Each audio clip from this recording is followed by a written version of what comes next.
Welcome back to Elite Noobs Gaming. I'm Cirdan, back with another video of 5 ideas that I have that might bring Rise to War to the next level. Stay tuned.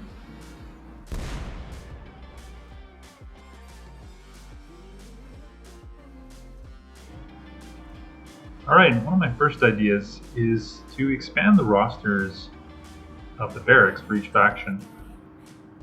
Currently, right now, we have just a very limited amount of units that you can recruit for northern quarters, Aurora quarters, and so on. What if we took the neutral units on the map and we added them to the rosters that are already here? So a good example would be, let's look at Evil Men, because there's a lot of Evil Men. What if you added Dunlundines here when you're playing as Rune? What if when you're playing as the Variags, you could use the Vanguards? And what if you're playing as the new Hurat faction and Hill Trolls are added to your roster?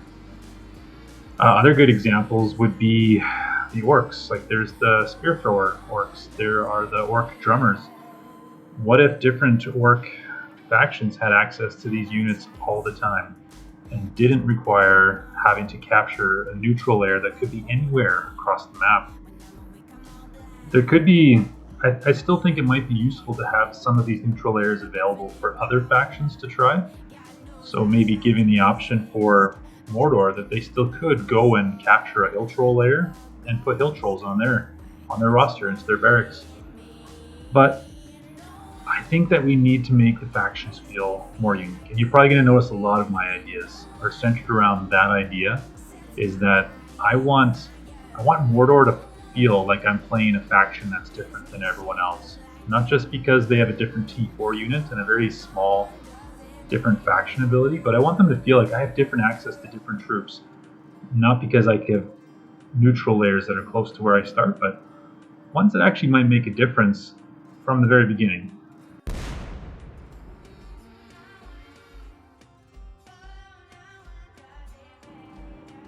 Alright, my second idea is one you might have seen already on the suggestions page on the Discord, but I think it's worth mentioning, and I think it's something that we should think about.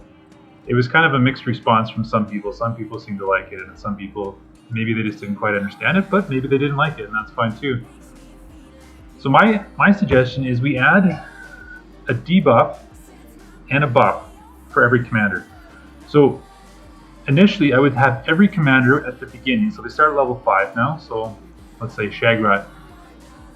He starts the server off at level 5, and he has a debuff. Let's say I want them to be thematic. So like, what if his debuff is that when elves are present in battle, Shagrat's chance of succumbing to madness increases by 10%. And so this is a debuff that carries all the way through the server, even when you're higher level 50. But what if when you're at level 20, when you unlock your special trait for your commander, so Shagrat's a support commander and he gets extra focus and extra skill points, what if that's when his buff trait gets activated? So let's say maybe at level 20, something like now Shagrat's normal attacks attack all enemy units. Right, so that could be actually good and bad. It could be good because if he hits the enemies, that's good. But if he succumbs to madness, then he might be causing even more damage to his own troops. But it's something interesting, and I feel like it can give us a bit more customization with some commanders. Let me give you another idea I was thinking of. So let's look at the Witch King. So the Witch King, I know is a character everyone knows, and you either love him or you hate him, or you've given up on him because you're tired of being killed by guys like Gil-galad when you don't have the Palantir. But let's say the Witch King, let's say he starts with the debuff that when he's facing against anybody from the White Council, so let's say Gandalf, Gil-galad, Galadriel, and Cirdan. Let's say when facing against commanders from the White Council, the Witch King's loses initiative, or something like is silenced in the first round, something. Right? It's very specific. It's not for every battle, but it's something that would change based on if you know you're facing a Witch King. It could be something interesting to bring in. And then let's say when he hits level 20, let's say that the Witch King unlocks, has an innate ability to have a 10% chance for units to cause maximum damage. Right? I know that sounds really big, and it is, especially for like alchemists or reapers. or yeah, that's, I know Arbalest too, like that's something that could make a huge difference, and maybe that's overpowered, but it's just an idea. Something that's thematic in the sense that he's weaker against the White Council commanders, but something that increases when he's level 20, something else kind of kicks in and starts to make up for that. So it may seem really overpowered for this guy, but remember, every commander is going to get this buff and debuff. So I think there's just a great number of different possibilities of things we could think of, and I think it would be really cool to add a bit more uniqueness to those commanders.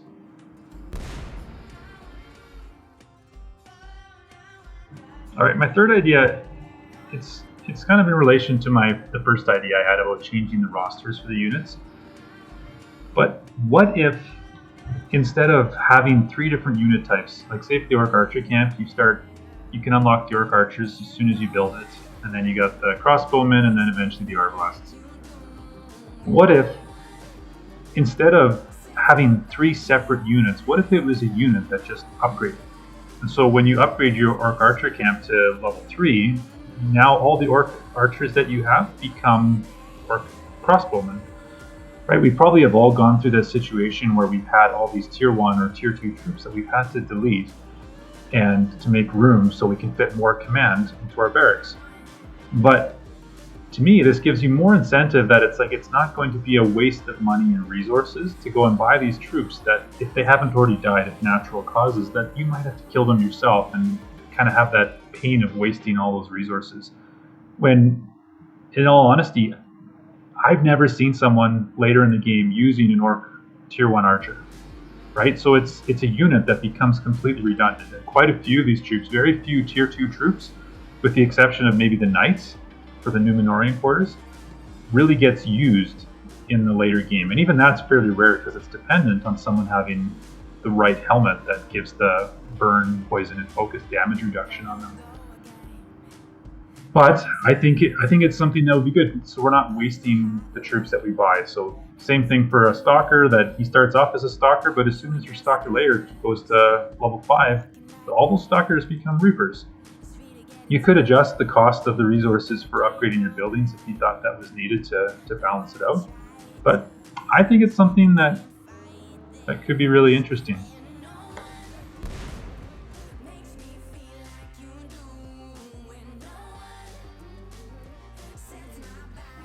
All right, my fourth idea has to do with, during the season, a ranking system for accomplishments and maybe even some rewards for doing those.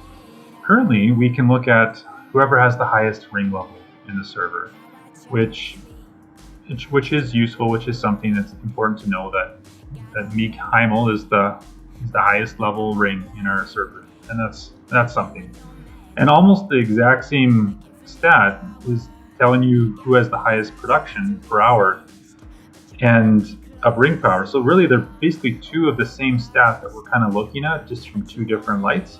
One's affected more by which faction you're a part of and which faction has more ring power bonuses, who has more crossings captured, and who has more special structures like the Stone of Eric or anything that might contribute to an increased production that wouldn't show up here, but it would show up under their personal ring level because it would level them up faster.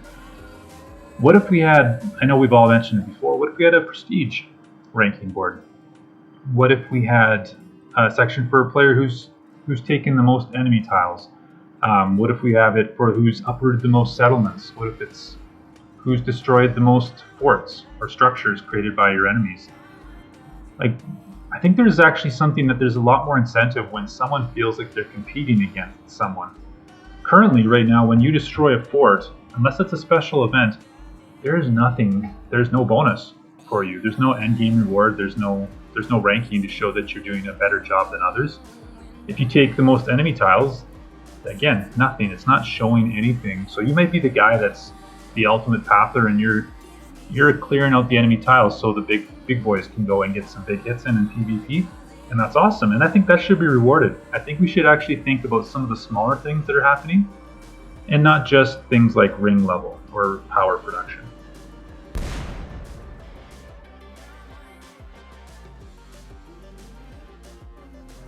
All right, lastly, the last idea I had that I think would be an improvement for this game is if we created more competitive servers. We've all been in that server where we're either on the low end and we have just been completely steamrolled by our opponents, or we've been the one steamrolling someone else, and neither side is really that much fun. So my solution, or my suggestion to start with this, is to create a player ranking system. It's two parts in the sense that it gives an incentive for players to try to achieve a higher rank level. And it could be color-based, letter-based, however you want to do it. You could even have a name of Orc as the highest, or I don't know, something to show that you're a player of a higher ranking. Because we've all seen that one really big whale can be stronger than 20 or 30 very poor or inactive players. And so when you fill a server up with the whales who have kind of over the seasons have come together and created their strong war bands or fellowships, and maybe there's 100 of them. If there's 100 players on the other side of another faction that are not even close to in skill level, it's really not a fair fight. And I think all of us would benefit from having competitive servers. I've been on both sides, and I've won and I've lost, and I still enjoy the game. I still love the game, but I would love to see every season be competitive. And I think that one of the ways we can try to determine a player ranking is one, by prestige. Yes, I know it can be faked, and I know you can do fake PvP battles and get prestige for it. I get that. But it's still something. There's a difference between the guys that have 3-4 million prestige versus the guys who have 10,000, right? Those guys are better players, hands down. If you spend this entire time just farming prestige, like, sure, you can fake your way up, I get it. But that's not the only thing. What if we have seasons where you're the victor, and that affects your ranking? What if the number of keeps that you've helped, like the contribution ranking that you put in, that you helped take keeps, even ones that are taken after the first capture ranking, so taking it from enemy players. The number of tiles that you have. What about the influence level of your commanders? So say, you remember in the commander recruitment screen here, there is a influence ranking that is, I think, is actually a really good indicator too of your skill level. So if your influence is this high, or I'm going along here, this here. So I'm level 79 right now. That's fairly high. It's definitely not as high as many players. But having a high influence level means that you've invested into a lot of commanders' respect. So I think those are some of the main ideas I had about how we can create a ranking system. And then when you, instead of having an equal number of free peoples versus shadow players, why not have an equal skill ranking? And so maybe a player who is a whale with all of the things I mentioned is very high, maybe they take up more space on the roster than a regular player might. So just something to keep in mind.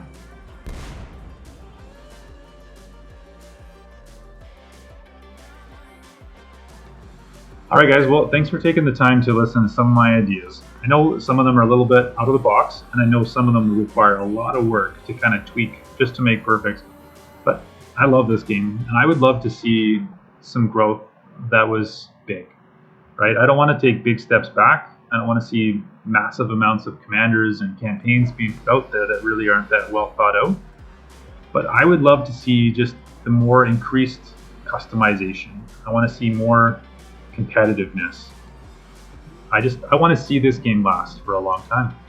So thanks for watching. I'll see you again in another video sometime. Please feel free to leave any comments below, any ideas that you have, or any questions or any thoughts that you have that maybe you think something even better than what I said.